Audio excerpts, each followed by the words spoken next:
And even though many of us are optimistic about Trump, I have to say, if he dares to force Israel to cease fire for any stupid reason, we must resist him. I don't know what politicians have to compromise.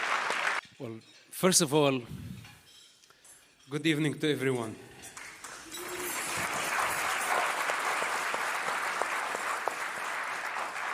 Some 14 years ago, when I was like an unknown, rejected black sheep, literally black sheep.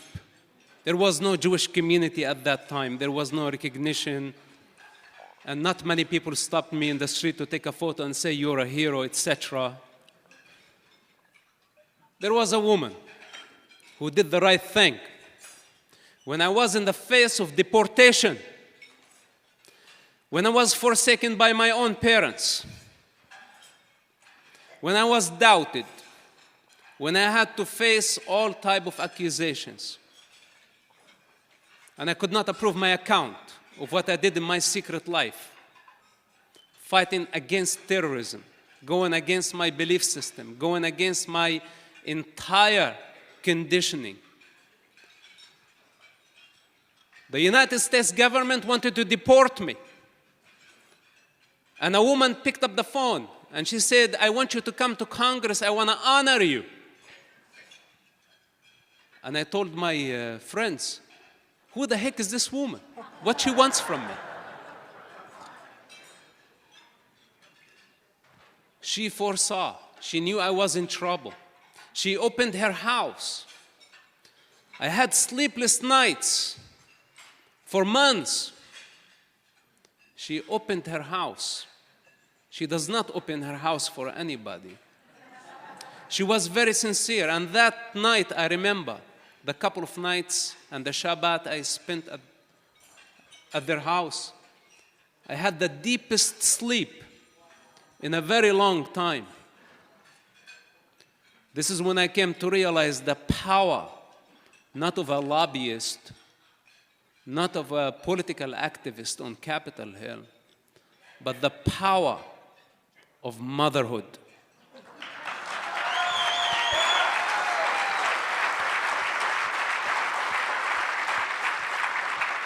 Do me a favor.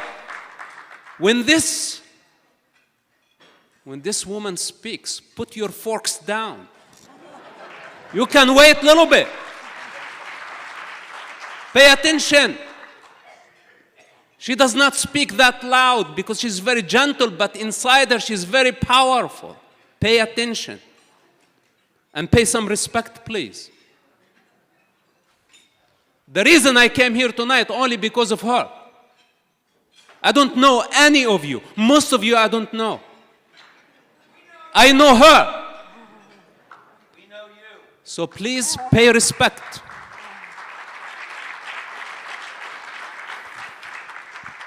Growing up in the Hamas world, I want to be direct. It's a death cult. This is what it is.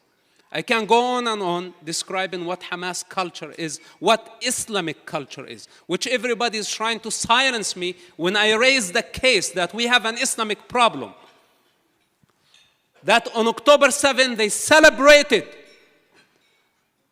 a genocide against the Jewish people, a modern-day Holocaust. They celebrated it. Then shortly after, they complained to be victims of a genocide. They inverted the narrative in no time. As the Jewish people still mourning October 7. Total denial, living in falsehood. Their mastery is to invert the narrative. They have been committing, and I include my family that you are talking about, my biological family, which is something that I forgot long time ago. You know, imagine me and my father. We had guns pointing at each other. Each one of us had a bullet. I did not pull the trigger, but he did 15 years ago. And I'm still holding the bullet. And I'm telling him, yesterday and today, drop your violence. That's all you have to do, drop your violence. And his violence is not only against the Jewish people, it's against all the non-Muslims. So we are dealing with 7th century tribalism. I am not here to speak low of my parents, but I have no other choice. After October 7, I had to draw the line. I had to draw the line because all of us compromise our relationship to a certain degree. That this is a father, this is a mother, this is a partner, whatever it is out there. Then we end up compromising the destiny and the future of humanity. Some of us must stand for the truth. Yes, I severed. I had no choice, with heart broken, to sever my relationship with my mother. But along the line, many amazing women came into my life, and Sarah Stern is one of them. She literally saved my life, and this is what really matters.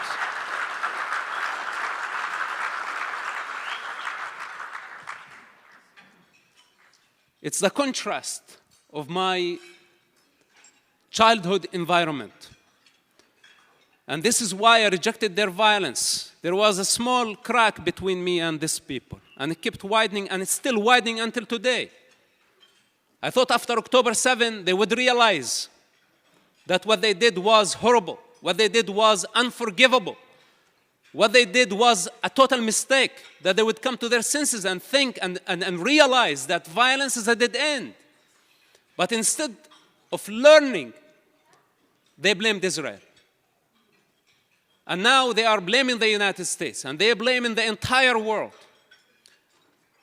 We cannot accept this victim mentality. This victim mentality will lead humanity to total destruction, because a victim mentality does not take responsibility. It can never trace the origin of its suffering. What they did in Gaza is their own creation. And instead of admitting that what they did was wrong, that they brought destruction upon themselves, they accused Israel of genocide, using human shields, sacrificing children religiously. And when I talk about sacrificing children, people think that I'm exaggerating. What kind of father, when he had to choose between his hypothetical entity, a God, Allah, and his son who saved his life, then he go on choosing the non-existential? This is the culture that we are dealing with. And of course, I'm a self-made man. I'm not dependent on anybody. It's too late to think actually of parents. But I worry about all the children who are in that culture, who have been sacrificed. Hamas gambled with children's blood on October 7, knowing that Israel would have no choice but to invade Gaza. And they wanted to maximize the civilian casualty, as Israel has been trying its best to minimize the civilian casualty, and I know this from a first-hand experience. This is not a propaganda. I know if they succeed in, first of all, if they succeed in delegitimizing Israel, then if they succeed in destroying Israel, God forbids, and we are not going to allow that to happen, they will go after Christians, Hindus, Buddhists, and all the non-Muslims. And you know what's worse than this? And I'm sorry for my long answer. You got me emotional right now. I should not raise my voice in your presence. What's worse than this? After killing all the non-Muslims, they will kill themselves. This is what they proved throughout the centuries. How many Islamic khilafahs have we witnessed? And as someone who studied the Islamic history, they paved the path towards their kingdom of Allah on human skulls. Millions of people perished for the Islamic ambition. And after they achieved their temporary goal, they killed each other. And Israel today is caught up in the Shia-Sunni war.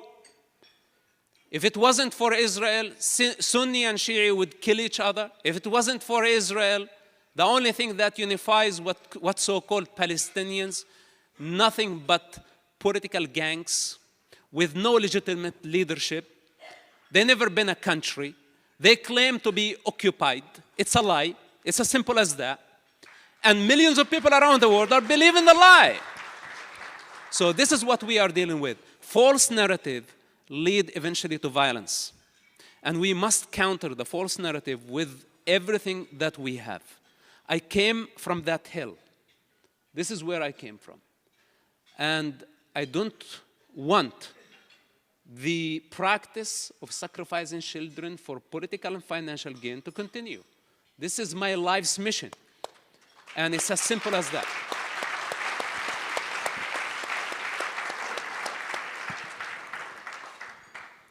Mosab, do you believe that there can be a true peace between what we call the Palestinians and Israel? Well, first of all, we have to kill so many terrorists before we get to that point. I swear, listen, I have been a yoga practitioner for almost 15 years of everyday practice. Om Shanti in the morning, every morning. I never thought I would be talking of killing people. But we have no other choice. When I left my peaceful island after October 7, I left with nothing in my pocket, with nothing on me. And I swear that if Israel decides to let Hamas get away with their crime, that I will build an army from scratch and I will go after them until I destroy them. What peace? Now, the only way towards peace is through war. And we must win this war, not only against Hamas, but against all the Nazis around the globe who have been celebrating and rejoicing. And as the ambassador said, when they tasted a little bit of blood, it ignited bloodlust in all of them. And they're coming after civilization, they're coming after the successful minority, they're coming after everybody. And no one can satisfy their ambition. First, we have to seize the day. We must win the war. I've been to Gaza, I've been to the Lebanese border, I've been with special forces, with the Navy. I count on those guys. Here we are sitting in comfort.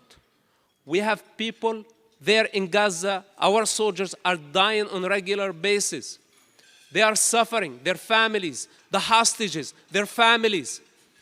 There are people who are paying very big price, and we cannot let them down, and we cannot decide on their behalf ceasefire now. It's not up to Biden, it's not up to Trump. And even though many of us are optimistic about Trump, I have to say, if he dares to force Israel to cease fire for any stupid reason, we must resist him. I don't know what politicians have to compromise. We cannot allow the Iranians, the Islamic Revolution, to obtain a mass destruction weapon. If they hit Israel, God forbid, they have ballistic missiles, if they have a mass destruction weapon, if they hit Israel, they don't care for Jews or Sunnis. They want to kill everybody. They want to invade Mecca. They want to kill the entire Sunni Muslim world. Their goal is not Jerusalem. Their goal is Mecca. This is what Ayatollah wants. And I think the Sunnis, if they have a little bit of brain, they must get united with Israel against the Islamic Republic of Iran. So with that said, we cannot let the destiny of the entire Middle East, generations to come, and the destiny of and the fate of the Jewish people hang on the desire of a politician. It doesn't matter which party they belong to. You know, we hear so many amazing promises right now. But tomorrow I want to see these beautiful speeches in practice in the United Nations. This is when this simple man may do a standing ovation. But so far, I haven't seen results. What I would like to see is the destruction of the head of the snake. The head of the snake. So peace will follow. But do we have any other choice? They pushed us to the corner, Sarah. They want me to cease to exist, and I don't understand why. All we did, we saved human lives. Hamas killed Arabs, Druze, Jews, Christians, foreigners. They killed civilians indiscriminately. And my crime, I reported them. My crime was to protest or to reject their death ideology. Hence, I became a traitor. This is my sin. And now, they want me dead. This is my crime, that I saved human lives. And today, I have so many Americans here on the American soil who have been repeating Hamas propaganda. They want to make my blood allowed. My father said 14 years ago, he's not my son. If you want to kill him, I will not come after you. His blood is halal. He said it in a public statement. This is what he said to public. And the same thing today. Many Americans, I'm an American citizen. I'm loyal to my country. My country is the United States. They want me to be loyal to a colonial entity. A colonial entity. This is what Palestine. It was never a country. It was not a sovereign nation. It's not an ethnic group. It's not a religion. It's not a race. It was only a colonial entity, and they wanted me to be violent. And they wanted me to obey their violence in service of a colonial entity at the expense of humanity. And today, when I reject this, they accuse me of treason, and they want me to cease to exist. This is where I meet with the Jewish people, because I know what it really means to fight for your very existence. This is an existential fight, and we must win. After we win, and after I crush their skulls, okay, then we can talk peace.